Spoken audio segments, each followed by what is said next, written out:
Rusiya Ukraynanın yeni əraziləri üzərində nəzarəti genişləndirmək niyyətindən əl çəkməyəcək. Donbasda uğur əldə olunarsa, növbəti istiqamət Xarkov və başqa şəhərlər ola bilər. Bu barədə Foreign Affairs nəşrinin yazdığı məqalədə qeyd olunub. Məlumata görə yeni strategiya üçün Rusiya hərbi müdaxiləni sürətləndirməlidir. Belə olan halda Ukrayna 2026-cı ildə tabe olmağa məcbur edilə bilər. Nəşrin yazdığına görə proses 3 mərhələdə aparılacaq. İlk addımda Donbas alınandan sonra Rusiya ordusu aktiv hərbi əməliyyatları davam etdirərək Xarkova yönələcək. Məqsəd Nikolayev və Odessada daxil olmaqla 7 bölgəni ələ keçirməkdir. Bu şəhərlərin işğalı Ukraynanın Qara dənizə çıxışını kəsərək Kiyev hökumətini çətin vəziyyətə salacaq. Bir sonrakı həmlə isə iqtisadi təzyiq və siyasi qarışıqlıq yolu ilə Ukraynanı atəşkəsə razı salmaqdan ibarətdir. Son mərhələ Ukraynada Belarusa oxşar model tətbiq edərək Rusiyanın təsir dairəsinə geri qaytarmaqdan ibarətdir. Ekspertlərin fikrincə Rusiyanın hərbi sahədə aktiv döyüş əməliyyatlarına başlaması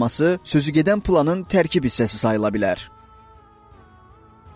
Pokrovskda vəziyyət olduqca gərgindir. Ruslar xeyli irəliləyib. Bu onu deməyə əsas verir ki, Rusiya öz planlarını həyata keçirir. Hazırda Pokrovskun ətrafında bir neçə bölgə ələ keçirilib. Hələ əvvəlcədən deyilirdi ki, bura strateji nöqtədir. Əslində Ukrayna da bunun fərqindədir. Orada olan qoşunların mühasirəyə düşməməsi üçün çalışırlar. Bu belə davam edərsə, Mirnograd da itirilə bilər. Yəni vəziyyət heç də ürəkaçan deyil. Analitiklərin fikrincə, Rusiya ordusunun sözügedən planı həyata keçirməsi üçün ciddi zamana ehtiyacı olacaq. Çünki Rusiyanın hücum əməliyyatlarını davam etdirmə qabiliyyəti ölkənin maliyyə imkanlarından asılıdır. Daha öncə neft, qaz və digər xam malları sataraq döyüş əməliyyatlarını davam etdirən Kremlin büdcəsi də azalmaq üzrədir. Neft qiymətlərinin düşməsi və sanksiyalar müharibənin maliyyələşdirilməsi üçün vəsait çatışmazlığına səbəb olub. Ekspertlər hesab edirlər ki, Kiyevə müttəfiqlərinin, xüsusilə Birləşmiş Ştatların hərbi yardımları davam etdirməsi həyati əhəmiyyət daşıyır.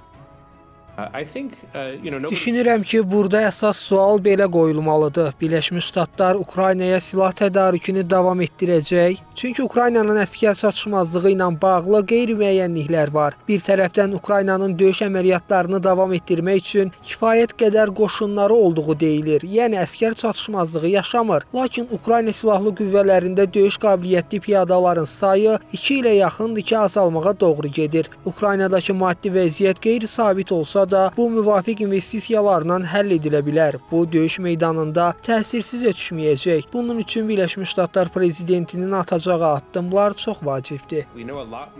Birləşmiş Ştatlardan isə sanksiyalarla bağlı addımlar atılır. Donald Trump prezidentliyinin 10 ayında ilk dəfə Rusiyanın ən böyük neft şirkətləri Rosneft və Lukoylu hədəfə alaraq Moskvaya sanksiyalar tətbiq edib. Analitiklərin fikrincə Rusiya bu şəkildə güzəştlik etməkdən imtina edərsə, iqtisadi qamçı Putinin mövqeyini dəyişmək cəhdində Ağ Evin əsas alətinə çevriləcək. Ancaq görünən odur ki, hazırda Rusiya daha çox döyüş meydanında baş verənlərə diqqət yetirir. Kreml üçün əsas məqsəd Ukraynanı qeyd-şərtsiz masaya oturtmaqdır.